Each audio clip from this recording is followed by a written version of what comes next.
Today we were doing the gas laws right here. And with gas laws, there are four different variables. There's pressure, volume, temperature, and the number of moles. Now, the number of moles you don't really use in the equations. But what it does do is it affects the pressure directly. So if you have more, if you have more moles, then more pressure. But pressure is usually measured in either kPa, ATM, like millimeters of Hg, and just stuff like that. PSI as well. Volume is almost always measured with liters, and temperature is always Kelvin. If you're given Celsius, you have to convert it into Kelvin first. So here we have the three main laws: Bose, Charles, and Gay-Lussac's. Bose' law states that pressure, the first pressure times the second times the first volume, is equal to the second pressure times the second volume. And usually with these laws, you will get 3 out of the 4, and you'll just have to find the fourth one. Charles' law is volume, the first volume divided by the first temperature is equal to second volume divided by second temperature. And Gay-Lussac's law is essentially the same as Charles' law. You just switch out volume with pressure. So with all these laws, there has been a way to combine all the laws, and that's called the combined gas law. And the combined gas law looks like this.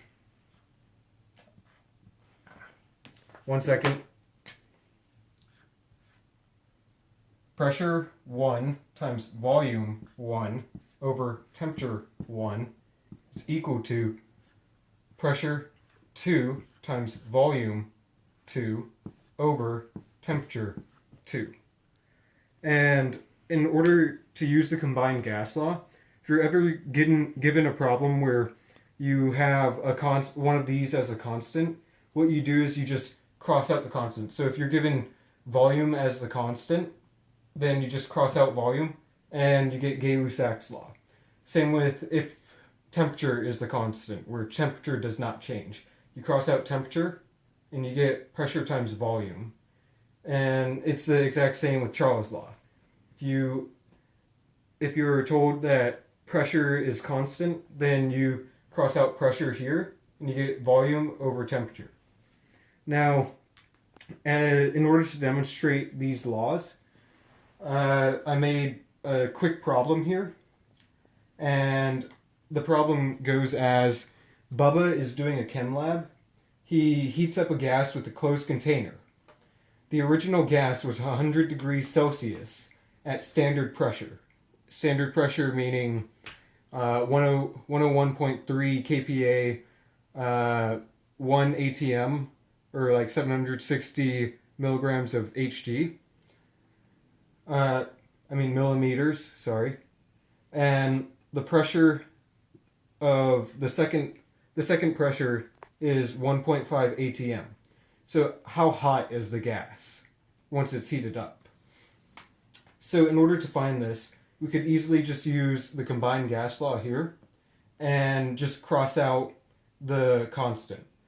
So if we use the combined gas law,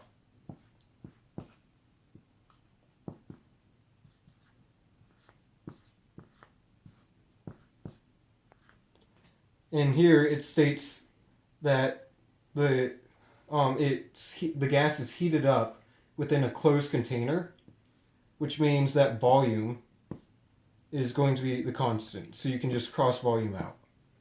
You don't need it. So then you end up with Gay-Lussac's law, and you can just convert it. So what it would become is the pressure over the temperature. So the pressure is 1 over temperature 100 degrees Celsius equal to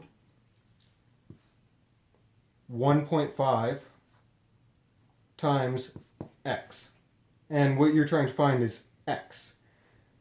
And these are ATM. units. And what you have to do is you have to first convert the Celsius temperature into Kelvin. And in order to do that, you just add 273 to the problem. And so you get 373 degrees Kelvin. So now what you do is you multiply 373 times 1.5, and that will get you 559.5. And what you do is you divide it by 1 to get the temperature.